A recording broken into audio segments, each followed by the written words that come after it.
getting some breaking news that's coming in right now from Kerala in terms of the polling percentage so far. As per the Chief Electoral Officer of Kerala, at 1:05 p.m., the figure stood at, for overall Kerala polling percentage, at 38.01%, and Attingal, which is in Thiruvananthapuram, has polled the highest so far at 40.16%. So that is the information that's coming in. It might appear a little slow at the moment, but we're hoping that after these very scorching afternoon hours are over, people will step out yet again to cast their ballot before it all comes to a close at 6 p.m. this evening. My colleague Mosmi Singh is joining us live from Wayanad. She has been, of course, traveling across the constituency from early this morning. You did speak about, the enthusiastic voters, Mosmi, who had been coming out, but the polling percentage right now is at about 38.01% for overall Kerala. Kerala, of course, where the people are very interested in their politics, they are educated, they're literate as well, hoping that there will be larger numbers that we will see by the end of the day when the people do step out to cast their vote by the end of polling at 6 p.m. Mosmi. Right, Paulami. As you said, people of Kerala, Wayanad are extremely aware. They know their rights and duties, and that's one reason I've seen these queues not being broken. Hardly, there is any need for the forces to maintain any discipline. It's very quiet and peaceful, but the queues have maintained that length and line, and that's why, the polling percentage in Wayanad is about 41%. That's the last data that we have, that it's about 41% that Wayanad has polled yet.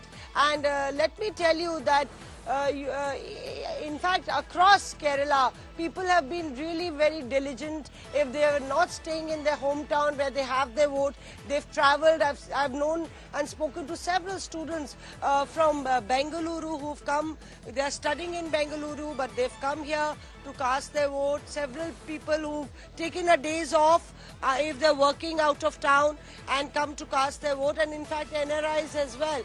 So in fact Wayanad is quite an interesting battle, and it's like a VVIP constituency. All the spotlight is on Wayanad, more so because the left has left no stone unturned to make it really rough for Rahul Gandhi. We've seen the bigwigs campaign here, Smriti Irani descending on Wayanad when K. Surendran had to file his nominations from the BJP. So both the left and the BJP are leaving no stone unturned. We'll have to wait and see, because since 2009, Wayanad has been going the Congress's way. 2009-14, M.I. Shanawaz won the elections from here till Rahul Gandhi actually came in, and there was a sudden jump of vote share. From the 40s, Rahul Gandhi scored 64.4%, which was a huge margin from his next opponent, who was the runners-up. So clearly, it's been a very, very successful battle for the Congress party in Wayanad, with Congress bagging almost 15 seats in 2019. This time round, of course, the results will be declared on June 4th, and we will find out if Rahul Gandhi is re-elected from Wayanad. Mosmi, thank you so much for joining us. KG Shibi Mol, my colleague, is also joining us from Thiruvananthapuram. KG Shibi Mol, you did speak with the CEO of Kerala. He says it stands at about 38.01% in terms of overall polling percentage in Kerala till about 1:05 p.m. this afternoon. You've covered the state. Do you see it picking up in the later half of the day, especially because right now is the afternoon? I do realize that a lot of people probably aren't stepping into the polling stations at the moment, but possibly later, and that number could pick up.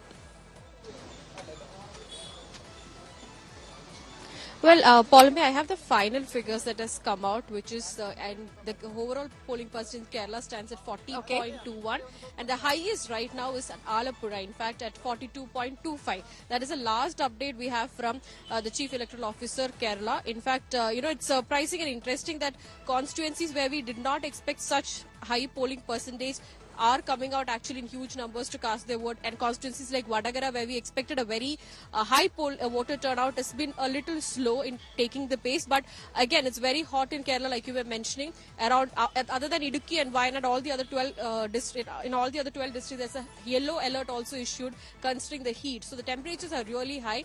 But we are hoping that after 3 p.m. is when it's going to really catch up the pace, because once the suns are a bit kind on the voters, we'll see a little more people coming out with enthusiasm to cast their vote.